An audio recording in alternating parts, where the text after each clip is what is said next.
Nerede bu? Mon. Maymun. Mon. May. May. Mon. Mun. Bəli. A. A. Ya. 8 Ya. ayak. Yak. Yak. Yak. Aha, aferin. Ba. Li. Na. Na. Aferin sana. Yalan balacık Oldu. Aferin. Gəlindi rəqəmlər keçir. Burada neçə dənə top var? Bir. Bir hardadır onu tap. Bəli, qoyaq ora.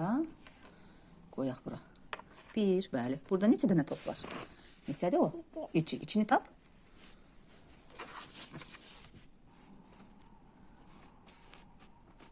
İçini tapa bilmirsən, hə? Hansıdır içi? Yox, bax, budur içi. Aferin. Aha, burada neçə dənə top var?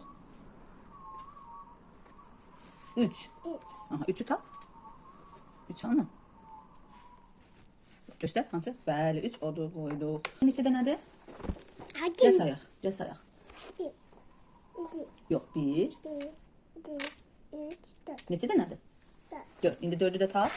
Gör, dörd hardadır? Hardadır dörd? Bax, bax. Gecə heç dörd. Yox, dörd budur, bax. Aha, qoya bura. Bax, gör, burada neçə dənədir? Hı? Bax, gör, burada neçə top var? Zeynəb, burada neçə top var? Sayaq. Bir. İki.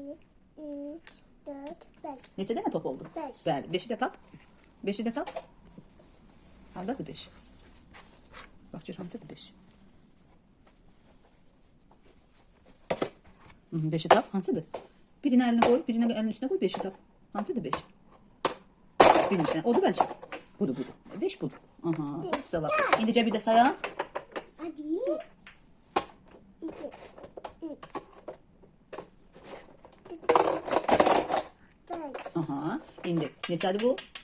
Dört. Yox, üç. Üç. Bu neçədir? Dört. İki. İki. Bu? Dört. Aha, İki. beş. Bir. Biri bilirsən. Aha, aferin. İndi qarışdırdın. Burada neçə top var? Hardadır? İki. Burada ikidir. Say. Bir. İki. Üç. Dört. Dörd oldu. Bəli. Bəs burada neçə dənədir? İki. İki. Bəs burada neçə dənə?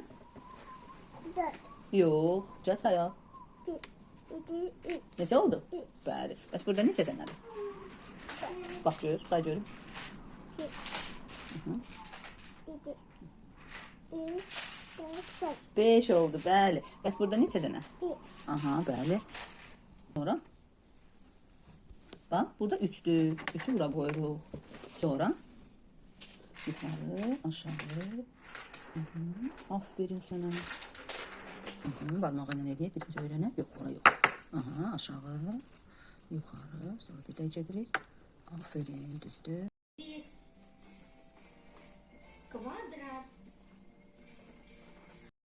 Ta, Da. qal. Portaqal. Yaxşı, bu nədir? Ne? Nədir bu? Ne? Zürafə. Şu. Ra. Ya. Fə. Ve. Zürafə. Ve. Yaxşı. Bu nədir? Av av. Tülçü. Tü. Tü. Çü. Tü. Tülçü. Bunlar portaqal, zürafə, tülçü. Nə rəngdədir? Narıncı. Narıncı. Na. Мне здесь вай. Aferin sana. Вот если ты, например, разобьешь посуду, ты перед кем отвечаешь? Перед мамой? Да, да, да.